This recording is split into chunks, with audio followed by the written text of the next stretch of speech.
Hello, America. Hello, Ukraine. Hello, Armenia. Hello, all Christians.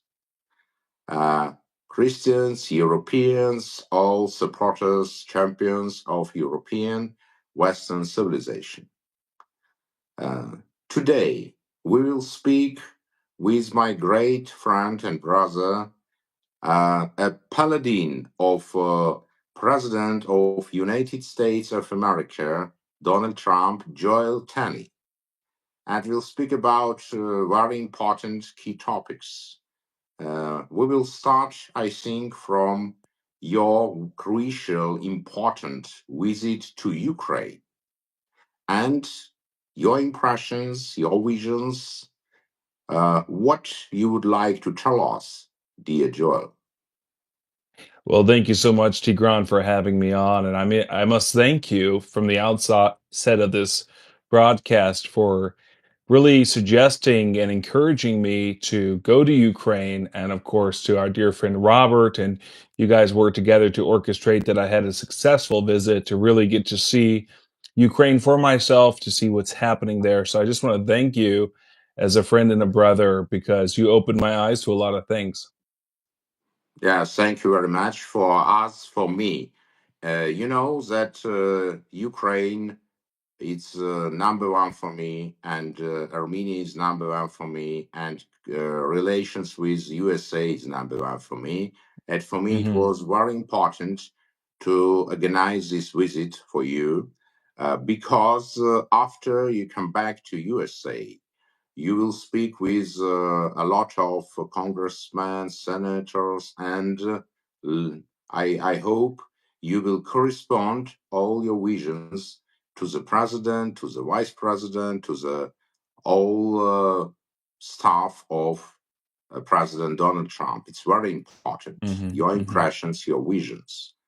And what is your vision concerning the status of situation now, about perspectives and your forecast, what it will be? Mm, such a good question. Thank you.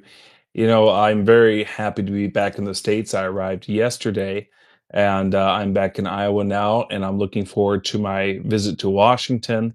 I'm very excited for that, and I have a report that I've been compiling on my visit to Ukraine and everything that I saw, which I'm sending directly to White House personnel and the assistant to President Trump.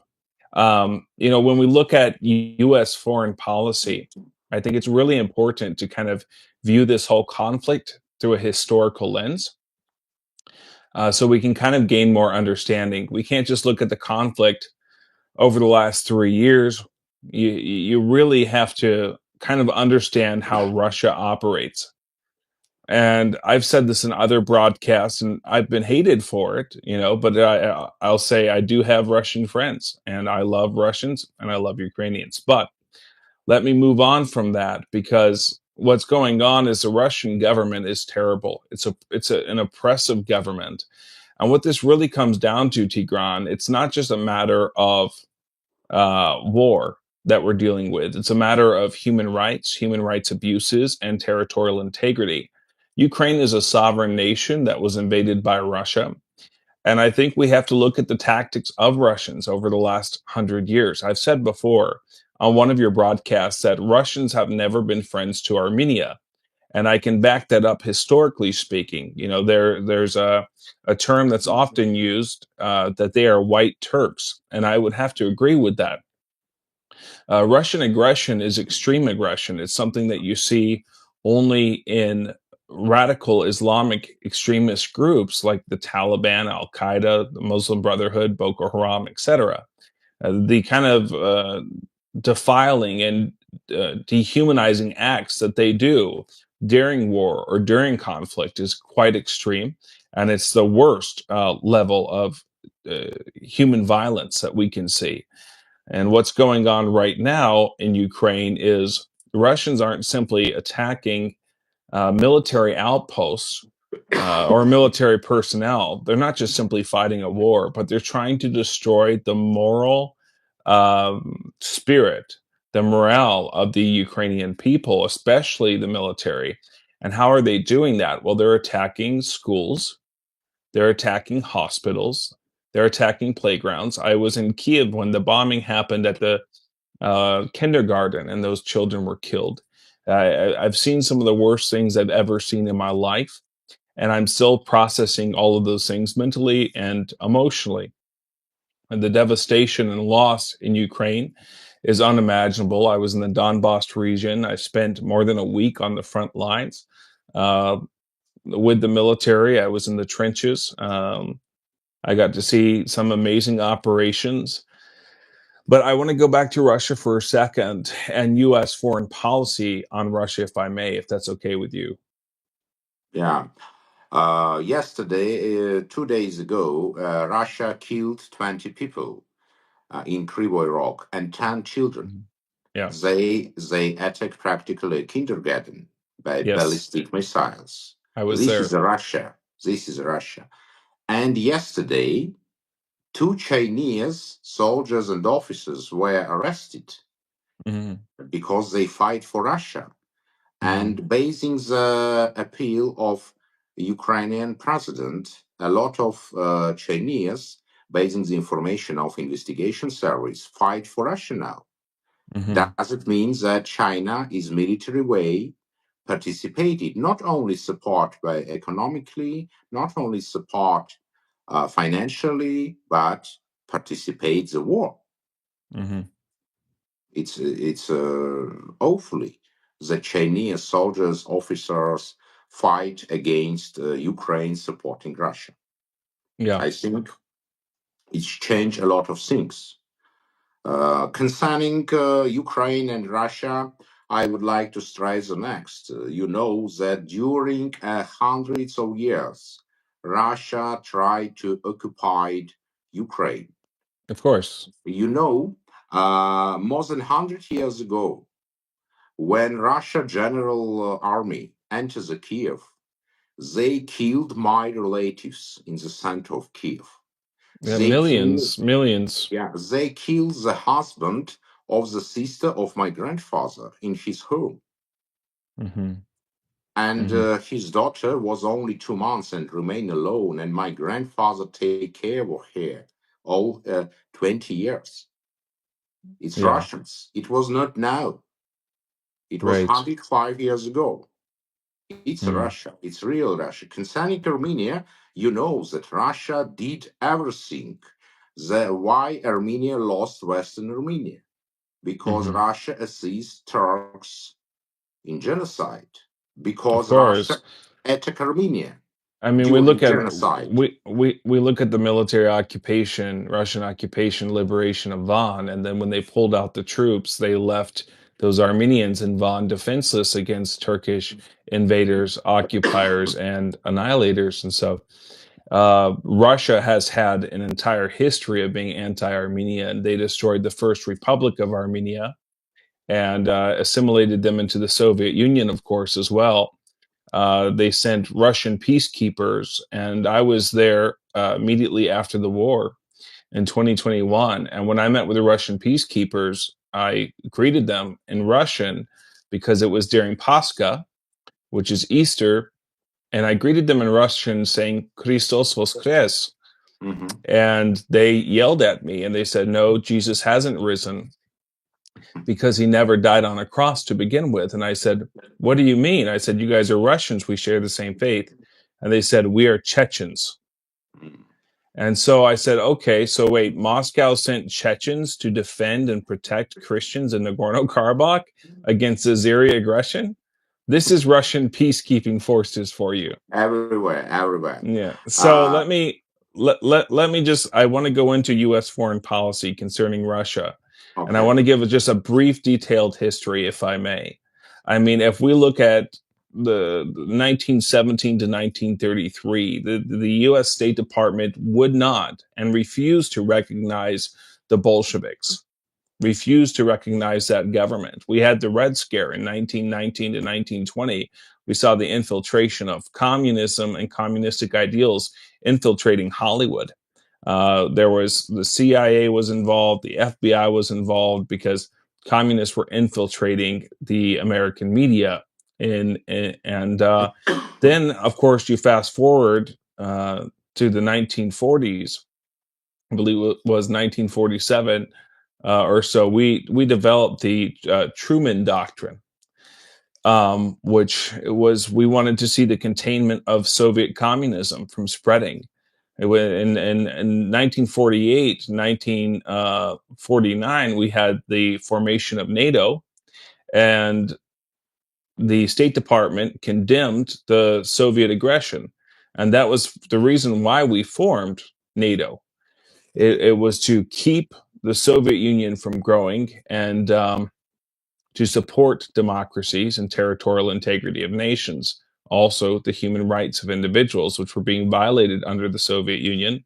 And then also, we had the Korean War.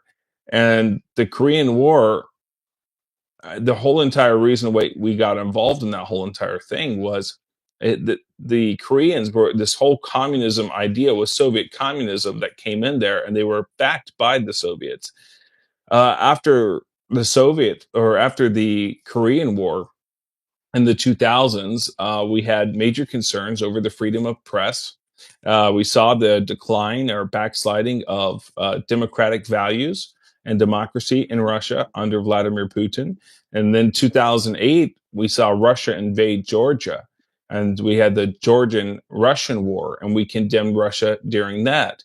And in 2014, we had the annexation of Crimea. Um, and we imposed massive sanctions on Russia because of that.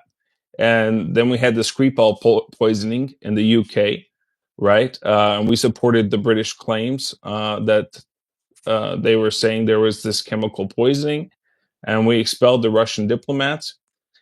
Historically, we have not had good relations with Russia. Historically, the United States and the American people have seen Russian expansionism and Russification as one of the worst things in modern history, and it's something that we've always stood against. So when I went into Ukraine unbiased about the political situation. And ultimately, I'm America first. I'm going to stand with my president. I love President Trump. I know him personally, and he's a great man. And I believe in his leadership. So I stand with him. Um, Yet, with that being said, when I went into Ukraine with the understanding of the history of the region, the understanding of the Russian forces, the Russian government over the last 100+ years, how Russia works, how the Kremlin works. And when I went into Ukraine, I had some ideas of what I would see, some horrific things. But this, what I saw over the last couple of weeks in Ukraine, completely went beyond my expectations of how horrific the Russians were to the Ukrainian people. For example, I met the head of a ministry in the church of Ukraine who shared with me the details of rape victims by Russian soldiers, ages 4 to 87 years old, many of them mentally handicapped or deficient individuals, some with Down syndrome, etc. And they're working very hard to help these victims and to restore them mentally, cognitively, and emotionally after such traumatic violence was done to them. We see what happened in Bucha, and going there, I was there on the anniversary of the massacres there in Bucha, and I was there at the mass grave sites, and it Yeah. was such an emotional experience, Tigran. I can't even begin to tell you how crazy it was. I mean, just to see the horrors that were inflicted on civilian personnel, not military, and that civilian homes were targeted and priests were shot in the back of the head. Yeah. You was with three great men there. You met Artyom that organized very serious drone plunger and push it.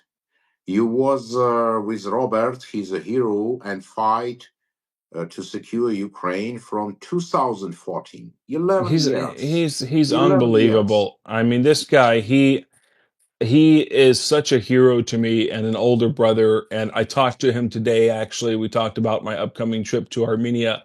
Yeah. And this man, I mean, he was amazing. He Yeah. was brave. He was Yeah. courageous. We Yeah. were almost taken out by a drone strike on the front lines. Yeah. I know. But this man, he's unique. He's a unique individual, and I think Ukraine should be very proud that they have such a leader in their ranks. I mean, unbelievable hero, Yeah. amazing tenacity, fortitude, courage, perseverance, strength. The guy is a very strong man, and he had me at his house one night for dinner, and his wife was one of the best cooks I have ever seen. I mean, that Ukrainian feast that she made for us was out of this world. And he has a very beautiful family. I love Robert a lot. He's great. Yes, yes. You saw the real Ukraine, you saw the real threats, you saw that Russians, they crush, kill, and rape and make plunder everywhere. For action.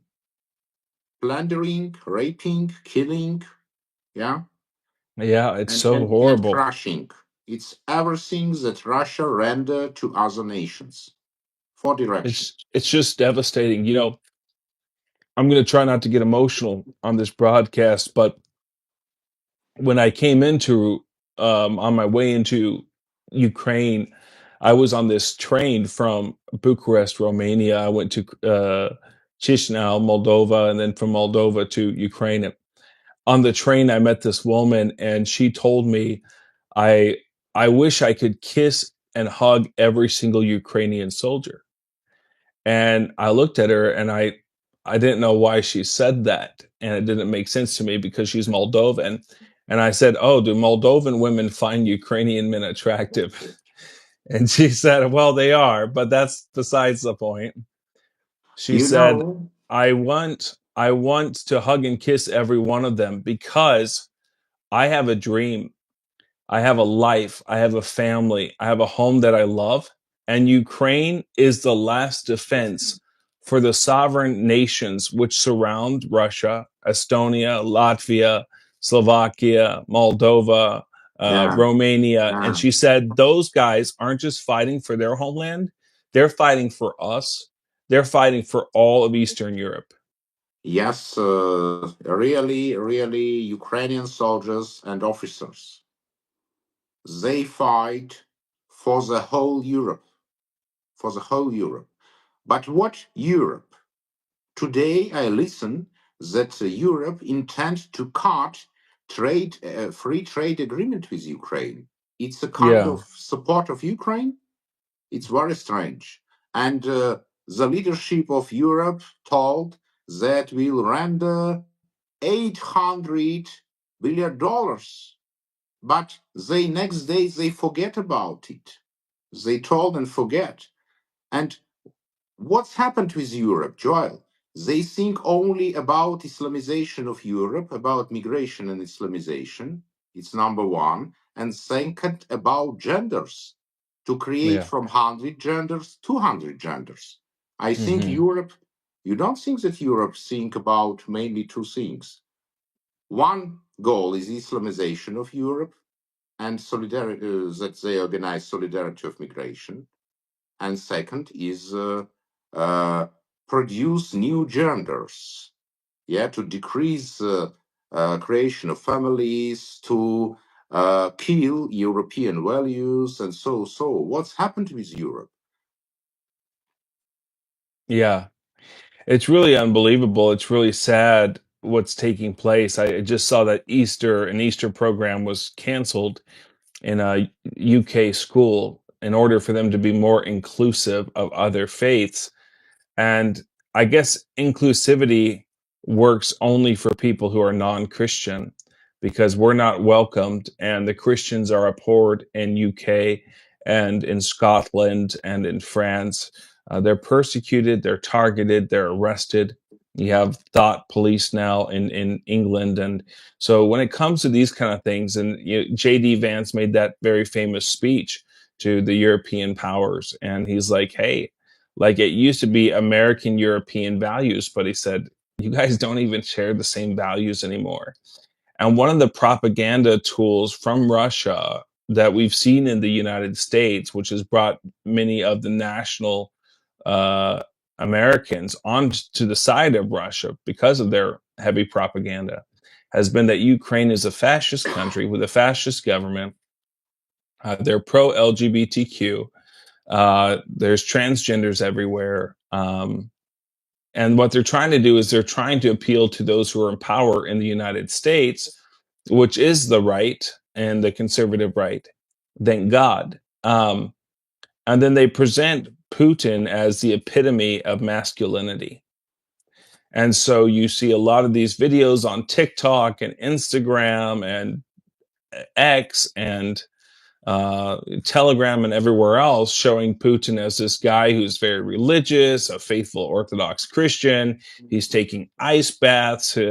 He's he's submerging himself into the ritual of the Russian Orthodox Church for cleansing in the frozen river. You know, he's riding on horseback, shirtless, and a former KGB agent and massive hunter and fisherman, and so he's presented to the uh, conservative Christian right as this guy who's pro religion, pro Christian freedom, who's the epitome of masculinity.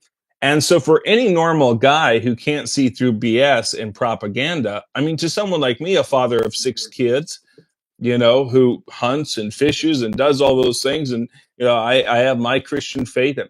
Somebody like Vladimir Putin through this propaganda could really appeal to somebody like me. But at the end of the day, it's propaganda to elevate this guy who has no morality, no dignity, and no principle, and is only about one principle, and it's his legacy as being the most powerful leader of Russia in Russian history, to re-expand Russia to not to the time of the Soviet Union, but he's looking to have complete Russification, like the policy that was under the Tsar, where they were forcing Ukrainians to speak Russian and Yeah, forcing all the people yeah, under the Tsarist sure, empire, including sure, Georgians, to speak Russian. sure.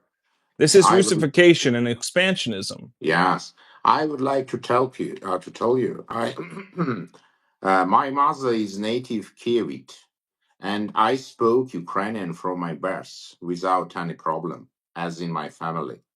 But that time, when you spoke Ukrainian, it was a policy of harassment, the same as far possible against Gaelic language in Scotland and Irish language. It was such policy to suppress Ukrainian speaking population. But anyway, in my yard in Kiev, it was approximately uh, majorities that spoke Russian because it was Mm-hmm. suppression. And when I was young boy, I visit Russian Orthodox Church, and they asked me, "What is my name?" I told Tigran. They told, "You are not Christian." I told, "What? I am. I represent the nation of first Christians. Right. We are creators of Christianity. You told me." After 1,000 years, adopt Christianity that I am not Christian. I was very young. I told our patriarch, 40, create Russian Orthodox Church. Mm-hmm. And he told, "No, I will not possess you to pray in church and have a candle there because you have not a Christian name." You and you met the Yeah. same, yes? As I know, you met the same situation. Yeah, well, part of the propaganda that we've received here in the States, Tigran, and this is one of the big efforts of my whole entire visit. People have tried to say you've been funded by Ukrainians, you're being bought out to push our Ukrainian narrative. Well, none of that's true. None of that's true. I make a very meager salary as a minister for an organization that I happen to be the president of. And I went there just to cut through the BS and to look for myself to see. And I refuse to go on any uh, propaganda tour with any state officials and for them to show me around. I went amongst the people. And I'll just say one of the main elements of the propaganda that Russia is pushing is that Ukraine is persecuting and targeting Christian believers of various denominations and faiths. and that they are the liberators of Ukraine so that they can have freedom of religion. The people want Russia to liberate them. I met with thousands of Ukrainians in my time in Ukraine, and not one of them told me, I want Russia to liberate Ukraine from our fascist government. None of them said that they were being persecuted. I met with all the heads, Tigran, of every single major denomination in Ukraine. I met with the heads of the Baptist Convocation. I met with the heads of the Ukrainian Orthodox Church, the Orthodox Church of Ukraine. I met with the chief rabbi of Ukraine. I met with the Pentecostals and the Assembly of God in Ukraine. I met with all of these individuals and we prayed together, we worshiped together, we encouraged one another, we talked about peace together. Um, and I asked them point blank. I also met with the Catholic Bishop of Ukraine. Is the Ukrainian government targeting Christian believers, persecuting them for their faith, and telling them they cannot worship? And they said, no, that's not true at all. I said, well, what about the Russian Orthodox Church under the Patriarchate of Moscow? Are you guys closing their doors? Are you guys infiltrating their churches and locking them up and boarding them up and arresting the parishioners?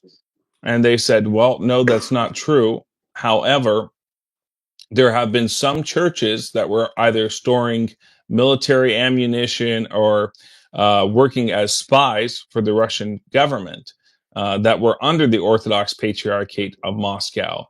And those ones were closed.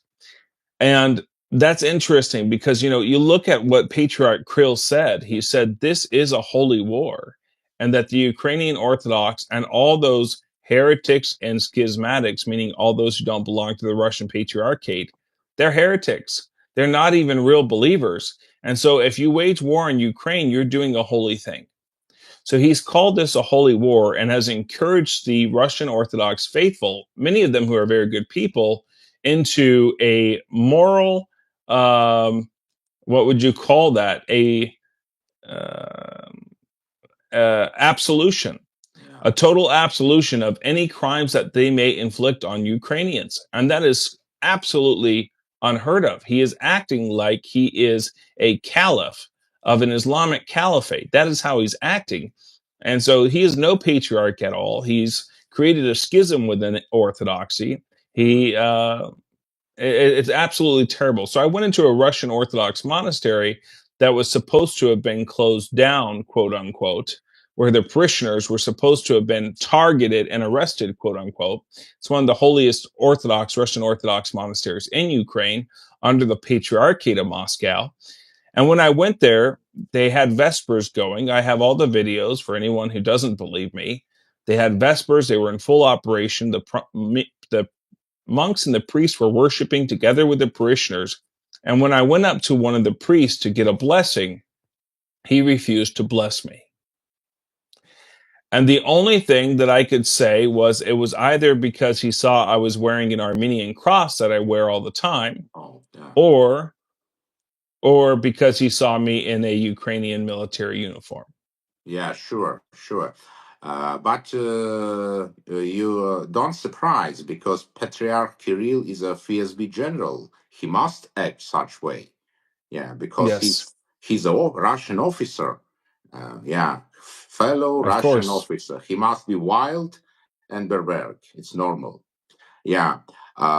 Really, Joel, a lot of years I was involved on the first line in the internal affairs, in security issues, and I never met any fascist in Ukraine.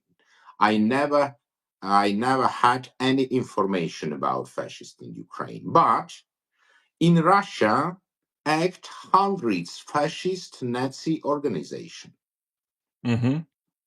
And Mm-hmm. Russians told that Ukrainian are fascist, pushing and promoting fascism. It's a kind of very unprecedented, ironic, uh, kind of, I don't know how to call it, but it's a fantastic. Russian are fascist, and they are condemn Ukraine that Ukrainians are fascist. But we never have any fascist movement, any fascist activists in Ukraine. We never had it. They And you can't even saw, define what a fascist is. yeah, it's awfully, it's really awfully how the Russian acts. Uh, Now we see, when some analytics experts told me, well, Donald Trump told that he will finish the war, but war is not finished. But today I saw that oil price decrease to 64 barrel. Does it mean that Donald Trump is act supporting Ukraine?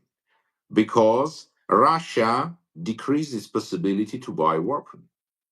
Yeah. And Donald Trump really decided to solve all issues with China because China is the captain of Russians. Who are the Russians? They're slaves of China. And when I think Donald Trump will solve situation with China, it will be automatically China will give command to Russians to stop. Also because China, under the in these circumstances, could not finance Russians, could not render economic aid, a lot of things, but nobody would like to think and analyze the reality. Right. What do you think about it? And before the China, I would like to put forward. Before the China, I would like to put forward the issue. I'm 100% confident that Donald Trump will stop the war and stop the Russian aggression against Ukraine. And I am very proud that I know you, the persons that now will inform all leadership of USA concerning the real situation, what's happened in Ukraine, how to Russia is exterminate a European nation in the center of Europe. And my issue is the next. What do you think when it will be a peace treaty or temporary peace treaty uh, established? When it will be confirmed? What is your opinion? Well, I believe by September, this whole entire war is going to be completely wrapped up. Can't really go into all the details as to why I believe that.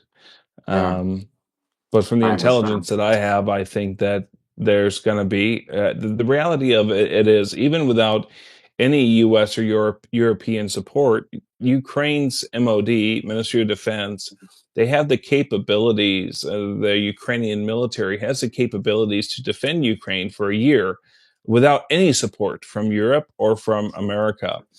And if we look at the death tolls of the war, we have more than 200,000 Russians that have been killed.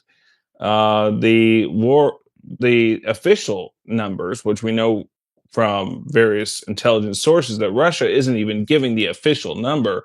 It's far more than what Russia is saying. But it's more than double the Ukrainian damage. If you were to put the soldiers and the civilians that have died in Ukraine together, um, Russia's death toll is way higher in this war. And I think part of that is their inability to fight, not very good training, and the Ukrainians are better at the drone warfare. Um, and I've seen that up front, very, very up front and close. So I think that that's one thing that I have to say in the outset as to why I think this war is going to wrap up very quickly. It just has to do with the human life casualty aspect. Uh, at this point, the Russians are getting tired of the war, and Russia's a big enough country as it is. Also, we look at uh, the favorability of President Trump in Russia.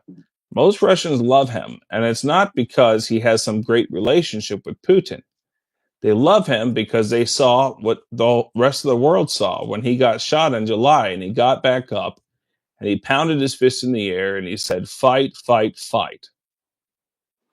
Now, with Uh, all the propaganda they saw of Vladimir Putin, their leader, riding horseback, shirtless, hunting, fishing, going into ice rivers, X, Y, and Z, going into the church, that those images don't stick in their mind the way the image of Trump's near assassination sticks in their mind. So they look at Trump as this guy who's able to negotiate. He's strong, he's tough, and most Russians respect him. So I believe what's going to end up happening, and this is my hypothesis, is I believe that when Russia finally does come to the negotiating table, Putin's going to see it as very bad PR for him in Russia to go against the offer that Trump presents, the peace negotiation that Trump presents. And he'd be very unpopular in Russia to go against that.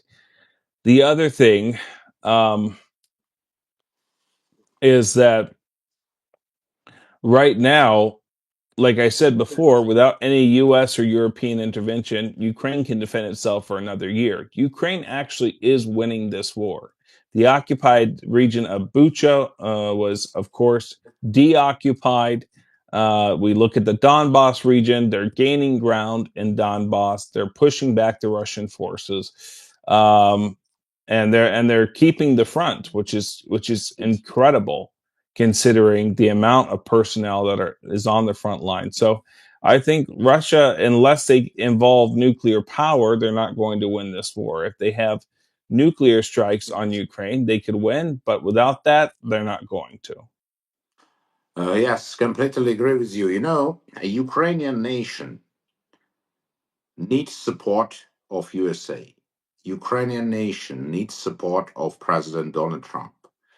Ukrainian leadership now needs support because it's a very difficult the situation in Ukraine. Everybody, all powers in Ukraine, nation, children, soldiers, everybody, we need support and moral support and financial support and peaceful support. And we believe that America will do all the best in this situation because Ukrainian army also is a bulwark against enemies of United States of America here. Yeah, 100%. Yeah, Ukrainian army is a bulwark against enemies of USA. That's why, dear Joel, I ask you do everything to close the relations between Ukraine and USA, basing your influence, your talent, and basing your honest heart. That I would like to tell you, my dear Thank you. brother and friend. I'm going to do whatever I can. I mean, this report is going to be very significant and huge, and I have a lot of footage from being on the front lines and the devastation as well. The American people need to see it. And the reality of the situation, Tigran, is there's not enough journalists in Ukraine that are actually talking about the daily drone strikes that are happening in Kiev. This stuff isn't being publicized. For some reason, the media has seemed to back out in their support for Ukraine, and that needs to shift. But I think we're going to see a shift very quickly, and I'm working towards that end. Yeah, yeah, dear Joe. Yes, you could. I think you would like to welcome everybody whom you met in Kiev. Yes, because especially Robert, yes, and others. You have this Yeah, possibility, and then continue to next topics. yeah. I just want to say thank you, especially to Robert, to Sasha, to of course our wonderful brother Artem and um, Artash and all of these amazing people that really that showed me a very amazing side of Ukraine and also showed me Ukraine's worst, but gave me a complete and full perspective as to the reality that Ukrainians are living in every single day. Uh, the Ukrainian people are amazing, and you guys know who you are. The rest of you, I don't need to even say your names, but you guys were wonderful, and thank you for treating me with so much hospitality and love and kindness. And it really goes a long way. I mean, first impressions are everything. That's what we say in the States. And my impression of Ukraine was incredible. It was my first impression, and I thank all those people who helped to facilitate that. I got to meet with Pastor Mark Burns, who is a spiritual advisor to President Trump, and he was there also on a delegation tour of Ukraine. We met together with all the faith leaders. We spoke together about our work and why we're there, what we're doing, and we're collaborating, and it's very powerful. Um, so I want to say thank you to Pastor Mark because he No, actually went to visit some of the devastated sites as well. He wasn't on the front lines, but he thanked me for going. I mean, not too many people just want to say, "Hey, let's go to the front lines," but I thought it was imperative for me to see the soldiers, some of them who had been in the trenches for more than 3 months, who hadn't seen their families, and I remember I was having dinner with them in the barracks in the trenches, and at one point they asked me, well, how long are you going to stay? And I said, I- I've been gone a long time. And they said, how long have you been gone from your family? I said, I've been gone 20 days, and I need to get back home to my family. And so I don't think I'm going to stay in Ukraine too much longer. And one of the soldiers looked very disappointed, and I said, you want me to stay longer? He said, no, it's not that. It's just I've been in the trenches for 4 months. I haven't seen my wife and my kids because I'm trying to defend my country. And he said, I wish that it had only been 20 days since I had seen them. And so that really put things into perspective for me as well, Tigran. And I'm doing whatever I can to help. yes, But I I know, think, I know. I think part of it is somebody like you with such a love for your country, so much patriotism, and having worked in the government, in the intelligence sector, and all of these various things, uh, you're such a capable human being, and you're a brilliant man, and you have certain giftings that not a lot of people possess in government, and it's your communication skills, right? You're very charismatic, you're easy to talk to, you're fun to be around, and likability is very important. But a lot of times people with a lot of social intelligence aren't very don't have a lot of mental acumen whatsoever. And so the weird thing about you, or the strange or peculiar thing I could say, is that not only are you mentally brilliant, but you have a lot of amazing social gifting. You're super socially intelligent, which just makes you a class A individual. And so I think Ukraine could really benefit by having you in the some form of government. And I'd like to tell the United States, if Ukraine doesn't want Tigran, we ought to get him working for us because he's incredible. So I just want Uh, to say that about you, bro. I really, really think you're a Thank you, phenomenal my brother. individual. Thank you, thank you. All my blood, all my heart, with Ukraine, yeah, with Kiev, and Ukraine is all time is my soul, and Hmm. I think I do everything that I could to support Ukraine state, to support Ukraine as a civilization, because Ukraine is an integral part of Western world. Impossible think about West, about Europe without Ukraine. And Yeah, all Europeans also must understand it that now Ukrainian soldiers, Ukrainian officers, they fight for the whole Western world, not only yeah, for Ukraine, not only for Ukraine. Let's and pray and act, and Ukraine yeah, will win. Will win. yes, Never barbaric Russia will win Ukraine.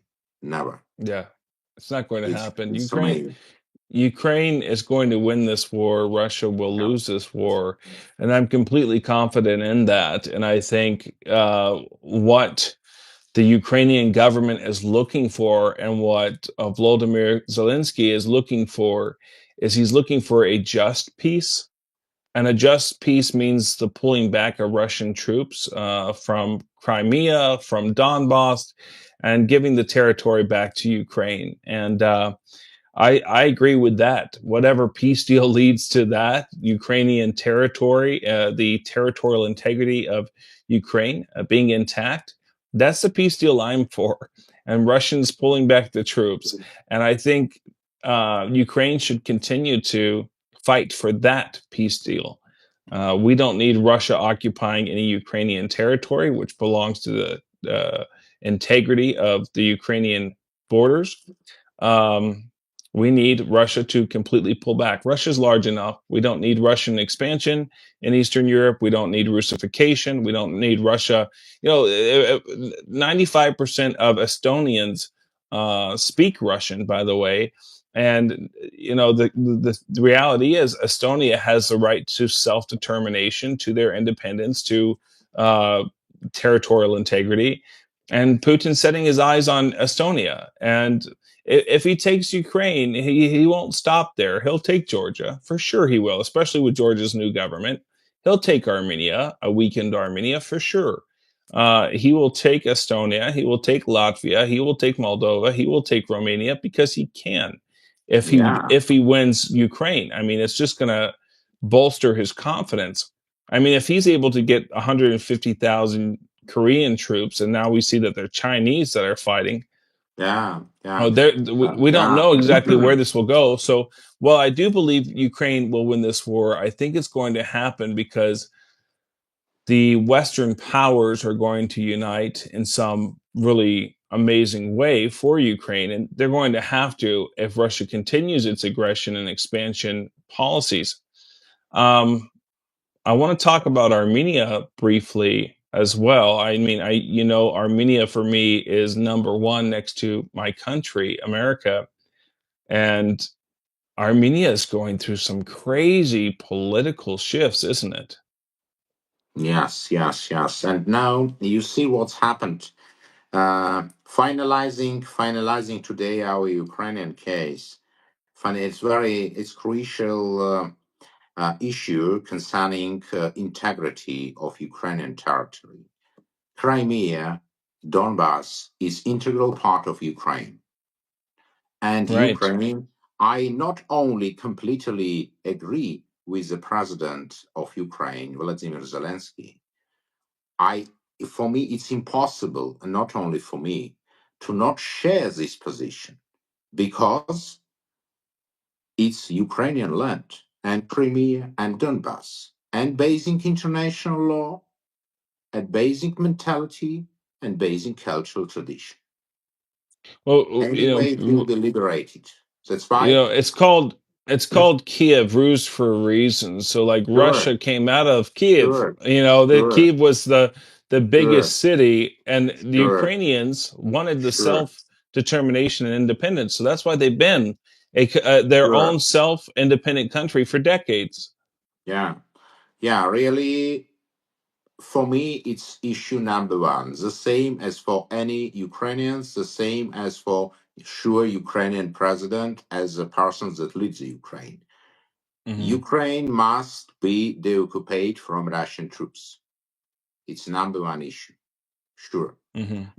And concerning Armenia, you see that Azerbaijan threaten Armenia practically every week, threaten via invasion. Same Hmm. problem with Turkey. You know what is the main issue for Armenians? And they ask me also, will USA support and secure Armenia? I answer yes, because you know what I told them. If Donald Trump will not push Azerbaijan and Turkey, they will attack Armenia yesterday. Yep. It's my opinion. It's my vision, 100%. as they know. Yep. Yep. But we need something new in this situation. Armenians case with Armenians, the situation with Armenians is very problematic. You know Hmm. what's happened in Jerusalem with Armenian lands. You know what's happened in South Caucasus. Everywhere, Armenians has a problem. What to do? What is your forecast? What will be what necessary to do? What will be the future, dear Joel? Mm. Well, that's a great question, Tigran. I'll just start with this. I just heard a confirmation from uh, our future congressman. He's running for Congress. He's going to do very well. David Pouch and his wife Peggy. They are coming with me to my on my official delegation to Armenia on the 20th of April. and he's a huge advocate for Armenia. The biggest thing that I've seen as well, Tigran, is that we have so many people in the U.S. government and the various agencies now that are extremely supportive of Armenians and Armenia, and all those who surround Trump and the people in the faith office are very pro Armenia. So Armenia, I don't think is going anywhere anytime soon. I think that should it come to it, there will be some sorts of intervention, whether it's massive sanctions and or tariffs on Turkey. You know, I try to remind Armenians when they talk to me about Trump and Turkey, I try to remind them what happened under his first term. You know, with the arrest of Pastor Andrew Brunson, he imposed such tariffs and sanctions on Turkey. He destroyed their economy. He decimated it. And he said, he said beforehand, he said, I don't want to destroy Turkey's economy, but I will if I have to. I'm not afraid to do it. And he did. I mean, he brought the Turkish lira down 33% because of his tariffs and sanctions that he placed on Turkey during his first administration. So that's one thing. We talked about Russification and Russian expansionism, but we also see that as a very real threat, which Trump kind of discussed recently, where he said, you know, I get along with Erdogan, but he said, I confronted him and said, hey, this whole operation with the fall of Assad's regime and this new government in Syria, that was because of you.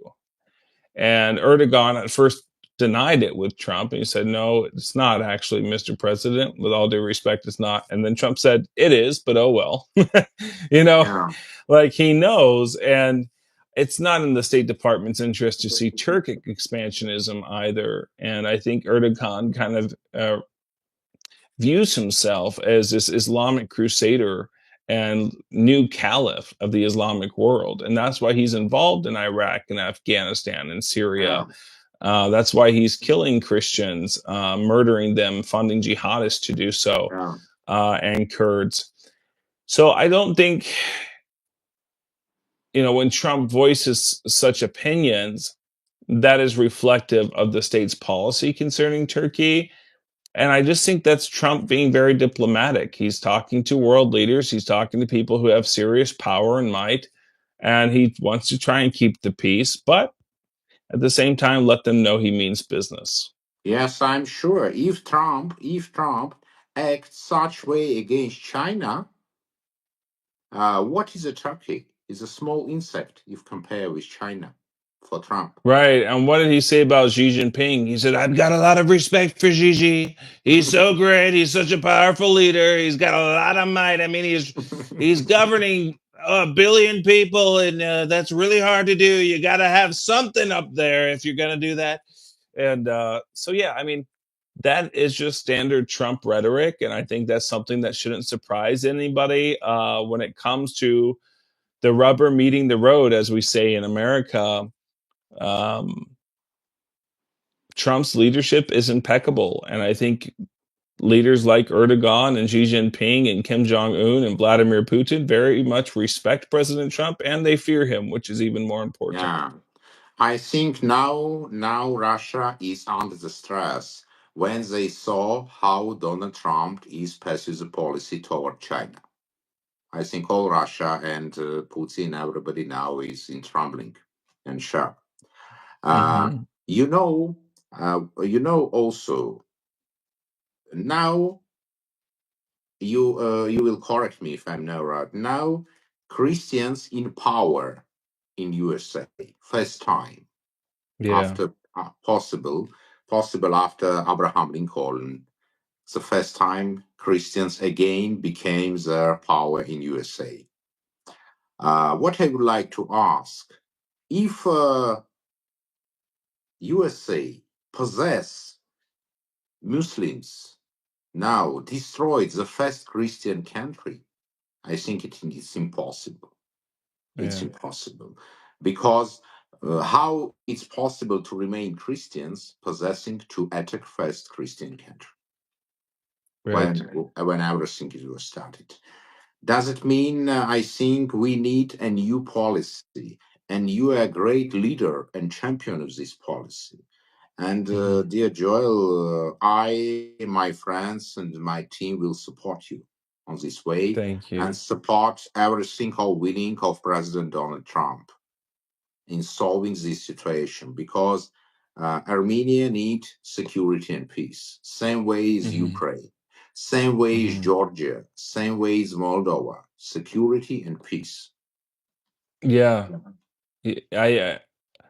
I think in the USA, we have a Holocaust Remembrance Day, which is celebrated every year to remember the Jewish Holocaust. I learned about the Jewish Holocaust at 5 years old when I watched Schindler's List. It was my first exposure to the horrors of what happened to the Jews in Nazi Germany. And that movie really had an impact on me at a very young age. It was something to see at 5 years old, but I never forgot the film. And I think by the age of 10, almost every American child has learned about the Jewish Holocaust. And that got me thinking, how come we don't have a 1915 Armenian Genocide Remembrance Day for the whole nation? So that's one thing that I'm working on. We got a state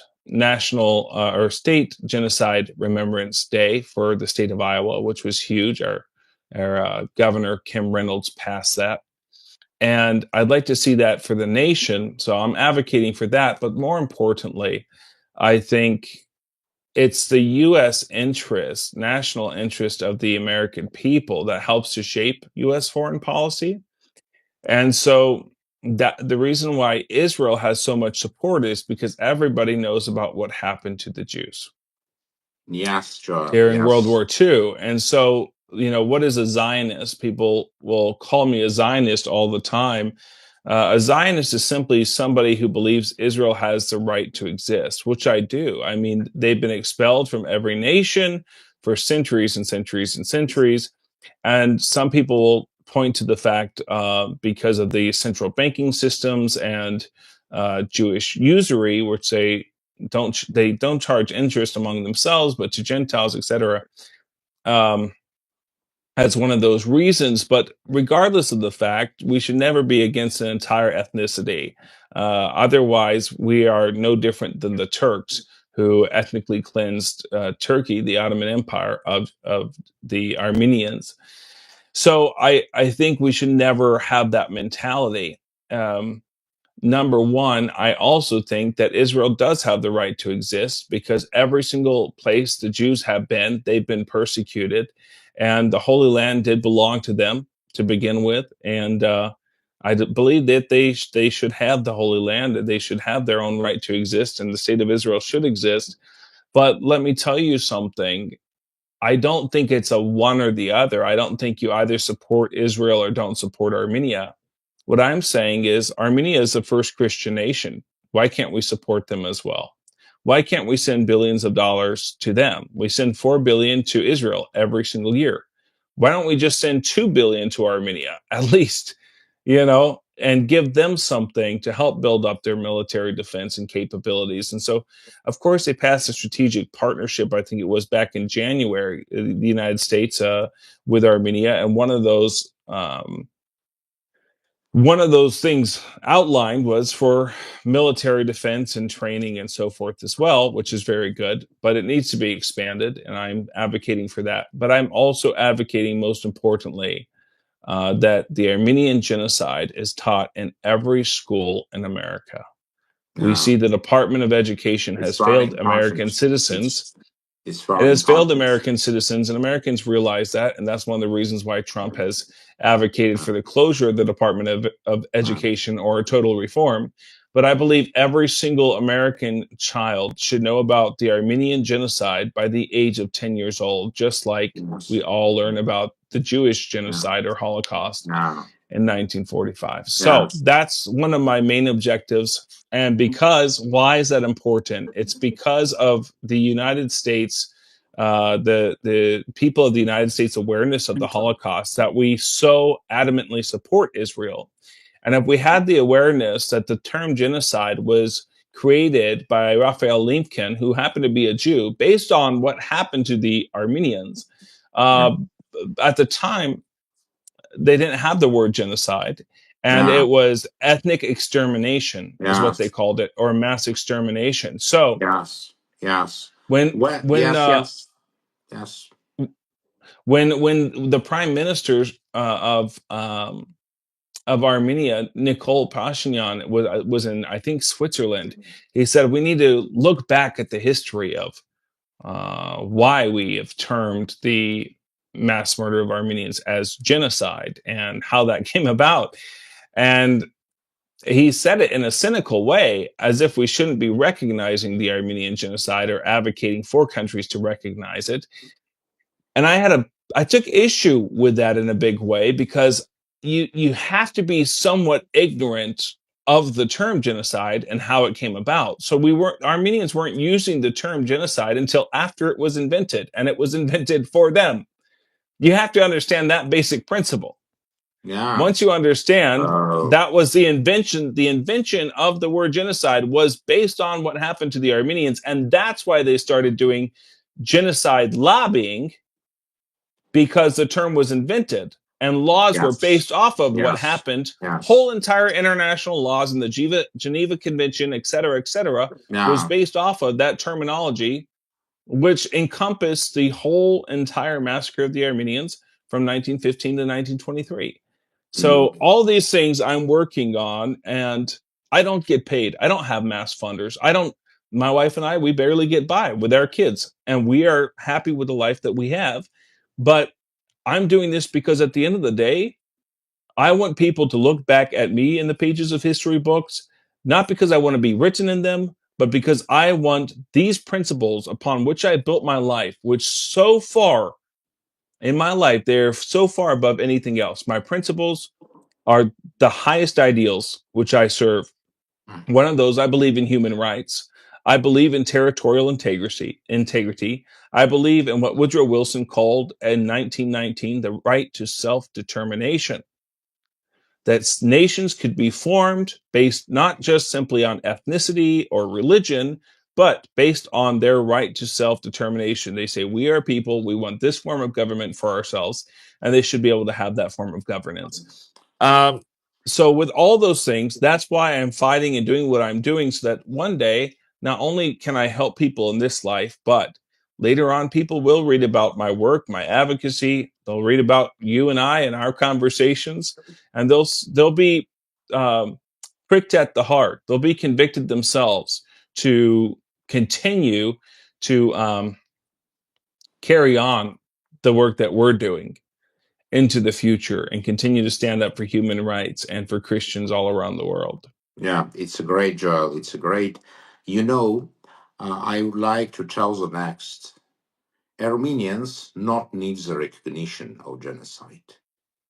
Armenians need eliminate the consequences of genocide. Hmm. Consequences. Recognition is nothing. Everybody recognized. USA is recognized. The whole continental Europe is recognized. And what's the But next? recognize isn't just a cognitive understanding that there was a genocide. Recognizing isn't the verbal affirmation that we say, Yes. yes, there was a genocide. What is recognition without recompense? What is Yes. recognition without restoration Yes. and Uh, restitution? And so, those are the yes. things that I advocate for. Yes. I am Western Armenian and Ukrainian. And my land, Western Ukraine, is under the occupation. Our cemeteries is annihilated. Our churches annihilated. Our forts annihilated. Nobody could decide and tell me that genocide it's okay. We make friendship. No, we need eliminate the consequences of genocide. Only such Mhm. way. Other way, It's it's impossible. it keeps continuing, and it continues. I mean, the evil becomes pervasive when good men decide to do nothing, and that's what we're seeing. I mean, I've been very quiet about my feelings over the last 4 years of Prime Minister Nicole Pashinyan and my views of his uh, political policies concerning his own country. After all, I'm not an Armenian citizen, so I can't weigh in from an internal perspective. I can only weigh in from an external perspective, from looking the outside looking in. And so, what I've heard from many Armenians is that the government before his was very corrupt, and they were a bunch of oligarchs, Russian oligarchs, and there was all this Yeah, corruption Russian agents. They were Russian agents. They were and Russian killers. agents, They yeah, were killers. KGB, Yeah, etc. killers. Yes, And yeah. I agree that's true. But I haven't seen his entire government and the parliament members that fall under his party be very effective at all in governing the country of Armenia. I think it takes really good strategic leadership to be able to govern a country like Armenia because of where it's geopolitically situated, because of its neighbors. I will say, in my opinion of Nicole, I think he happens to be I believe, a sincere individual. He really means to do the best, but I don't think he's the most capable individual. I don't think he has ill intent or that he himself is a Turk. I just don't think he's capable of governing his country well. That's my personal opinion. I have no ill thoughts towards him, or towards his character, or anything like that. I just don't think he's the man for the job. And I think Armenia needs to find somebody else. I really do. And this is the first time I've said this publicly and live, Tigran, but it needs to be said. And I'm getting ready to take a trip to Armenia. I'm meeting with delegations and various individuals when I'm there. I love the country so much. I don't want to see it fall into ruin. Yes, Armenia needs peace with Turkey and Azerbaijan, but what kind of peace are we talking about here? You have these Armenian citizens from Artsakh, formerly a self-determined state, that have come into Armenia, and it says country of origin on their driver's license, Azerbaijan. This is on the new driver's license in Armenia. Like, there's a lot of conflict and conversation to be had about Artsakh, and I think because of U.S. principle on self-determination hammered out by Woodrow Wilson, Artsakh had every right to be its own republic state. Whether or not it had the support from Armenia or any other nation, they were self-determined. And I do believe all nations should have recognized Artsakh and Artsakh's government. But when Nicole came to power during the Velvet Revolution, he said, Artsakh is Armenia. You remember him saying that. Yes, But I then he remember. said, in 2023, he said, Artsakh is Nagorno-Karabakh, and it belongs to Azerbaijan. And so effectively what he said is, he said the Armenian government, ethnic Armenian government of Artsakh, they are illegal occupiers on stolen land, when it's clearly always been Armenian land for thousands and thousands of years. You look at all the graves, you look at the Hotchkars, you look at the churches. It's very clear to me that Artsakh was Armenian, and it was majority populated by ethnic Armenians, indigenous Armenians of Artsakh, who have lived there for thousands of years. And what happened under Pashinyan's leadership, I believe, is completely and totally unforgivable. When something like that happens and you allow for the ethnic cleansing of 120,000 people to come into your land, and you don't defend Artsakh, and it's inexcusable for me. I think this somebody who's done so much damage, not just to Artsakh, but to Armenia. We look at the tens of thousands. Instead of having stricter anti-abortion policies, he's bringing in tens of thousands of Indians to fill up the workforce, because Armenians aren't populating enough, and 22% of all pregnancies are ending in abortion. So he is coming up with solutions, right? And we see he comes up with solutions to all the problems, but all these solutions are terrible solutions, and they're not the right solutions to these problems. And I see him, he is leaning too far into Azerbaijan's demands in this negotiation of the peace deal. And reluctantly, the U.S. State Department were happy about the peace deal because they just want the fighting to end. But they see that the peace deal for Armenia isn't very much a good deal at all. And there should be a renegotiation of one that's more beneficial for the state of Armenia. If that's going to happen, I don't think so, not under this current prime minister. So I'm hoping that this time Armenians will wake up and get their act together and start to vote for parliamentary members that are of a different party, not a communist party, not a radical party, but a party that's pro Western, pro European, pro American. That's what Armenia needs to be saved. I mean, without US intervention, Armenia is gone, especially under its current leadership. It's gone. And it will be Turkified 100%. 100%. What I would like to tell you about this, what I think. You see that Great Britain, God the Save King, sure, France, and Ursula von der Leyen completely supports this peace deal. What do you think? They will not push Armenia in this situation, not suppress Armenia to agree with this peace deal together with Turkey and Russia. Well, I think everybody's pushing them to agree to this peace deal. And the reasons of that are purely economic reasons. Of course, with this peace deal, it's going to open up commerce and it's going to open up trade. It's going to open up a border between Turkey and Armenia that's likely to happen after the peace deal, Erdogan said. Uh, but I mean, are Armenians going to be comfortable with their occupiers, their mass murderers, being seen all over the streets of Yerevan because the border is now open to Turkish tourists? Sure. Are they going to be And comfortable with that? Turkish Like spies, it's Turkish agents, Turkish diversant, you know, everything. This is shock and mockery, what's happened. Armenians lived in Artsakh 3,000 years.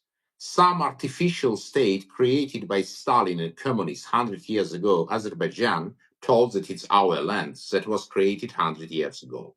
It's a, it's a, Mhm, it's a mockery. It's impossible mhm, to imagine what's happened, really. I am not citizen of Armenia. I have no right to criticize somebody there. But mhm, As Armenian, uh, what I will do, I will create strong army. I will make mobilization. I will make renovation, create a brigades of light infantry every month, and fight for mhm. Armenia. But I'm not citizen of Armenia. I have no right Yeah. to speak about it and to tell how to Armenians must act. This is the You problem. know, if if if Armenia goes to war with Azerbaijan again, I will be one of the first people to volunteer to enlist in the Armenian military from the states. I mean, I believe in the defense of Armenia, and I'm willing to take up arms against any of their invaders, whether it be Russia or it would be Azerbaijan. I personally, as a minister, would take up a gun and defend Armenia. I care about its territorial integrity. I care about human rights, and it's my principles that would You know, drive me to do such a thing. So, Armenians need, Joel, that you will submit for consideration of President Donald Trump's real situation with Armenia and Armenians. This is necessary. This is very yeah, important. This is your mission. I think it's very important, but I also think that the United States, especially the State Department, needs to have more conversations with the opposition parties in Armenia to discuss holistically and get a total perspective. Because Tigran, I mean, I was with Pashinyan's friends in Washington D.C. We had dinner together. We spent time. Arsen Tarosian and I spent time with these people, not because I agree with them politically, but because I want to see where they stand politically. I want to hear their arguments. I want to hear what they believe, why they believe it, and why they're doing what they do. And I want to get a completely unbiased and holistic perspective of the political system of Okay. Armenia and these various parties. So I don't refuse to meet with anybody in Armenia. And so if people see photos with me with this person or with that person, don't be shocked. I'm working diplomatically just to meet everybody and get a greater perspective. Sure, I also have no any political interest in Armenia. Yeah. I have interest as Armenian.